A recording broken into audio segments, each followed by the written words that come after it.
Every day, millions of women around the world rely on hormonal contraceptive. But do you really know how they work? Today, on the Gig Nurse channel, we'll join Amara as she visits Dr. Ben to find out more. Please, if you've not yet subscribed to the channel, please do so. Like this video and also share so that others can learn with you. Enjoy.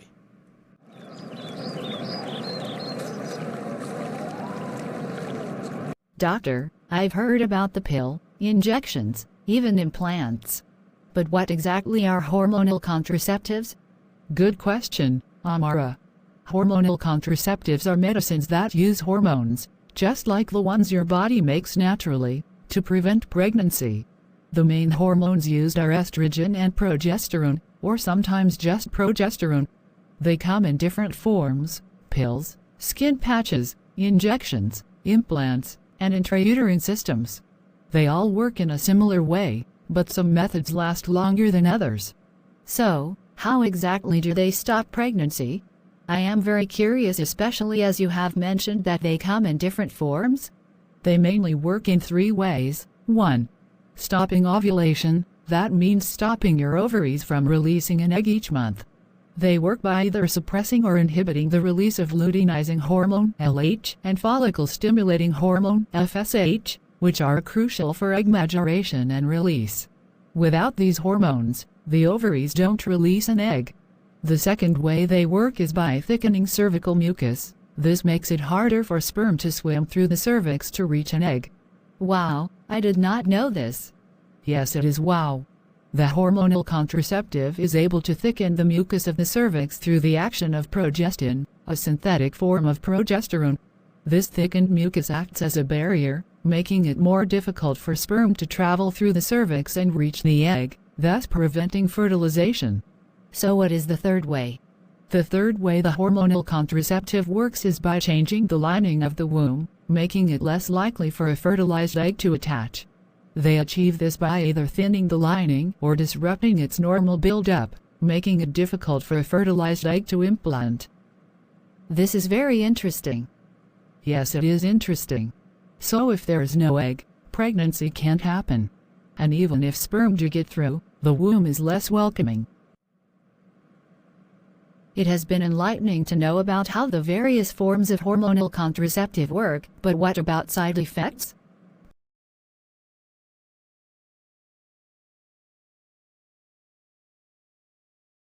Commonly reported side effects of hormonal contraception include headaches, feeling sick, mood swings, weight gain, sore breasts and acne.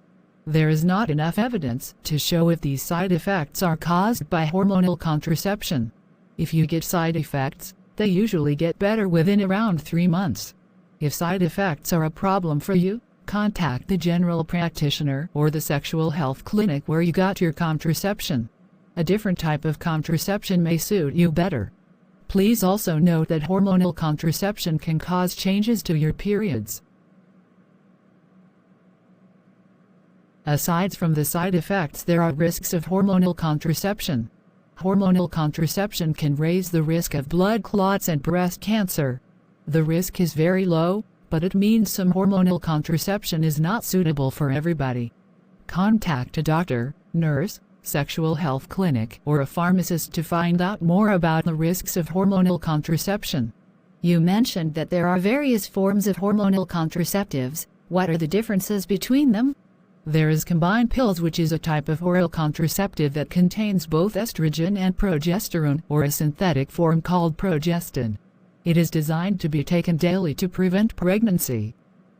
Another form is a mini pill, also known as progestin-only pill, or POP, is a form of birth control you take by mouth each day to prevent pregnancy. It contains progestin, a synthetic version of the hormone progesterone. Unlike other forms of birth control pills that contain both estrogen and progestin, the mini pill contains just progestin. In addition to that is hormonal contraceptive injections, a method of birth control that involves an injection of progestin, a synthetic hormone, every 2 to 3 months.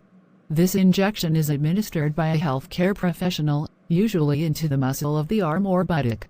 The injection prevents pregnancy by inhibiting ovulation, thickening cervical mucus, and altering the uterine lining. Wow! There is so much I didn't know. There is an on called hormonal implants, which are small, flexible rods containing progestin, inserted under the skin, usually in the upper arm, and effective for up to 3 years. Next is called a hormonal intrauterine device, is a small, T-shaped device containing progestin that is inserted into the uterus to prevent pregnancy. It's a long-acting, reversible contraceptive method, typically lasting 3 to 5 years, depending on the brand. Finally, there is the hormonal patch, a form of contraception, is a skin patch that releases hormones, estrogen and progestin, to prevent pregnancy. It's applied to the skin and changed weekly for 3 weeks, followed by a patch-free week for menstruation. This has been so eye-opening and impactful. But I still have a worry, do they really work well? Yes, when used correctly, they are over 99% effective. They can also help with period pains, lighter bleeding, and reducing acne for some people. Let me also share with you some myths you may hear out there about hormonal contraceptive. One of the myths is that it makes you permanently infertile. That is false. Some other persons say it causes cancer, but this is mostly false. There are actually small risks, but these contraceptives also protective effects for certain cancers. For the last one, you may be told that with hormonal contraceptives, you don't need protection from STIs. That is false. You still need condoms for that. Thank you for coming in today. Remember, the key is to choose the method that works best for your body, lifestyle, and health. Always talk to a health professional before starting. Thanks, doctor. I feel much more informed now. And now you are more informed too. Remember, knowledge is power when it comes to your health. Do well to subscribe to the channel, like the video, and also share it. Please, if you have any question, drop it in the comment section. And we'll see you on the next one. Bye for now.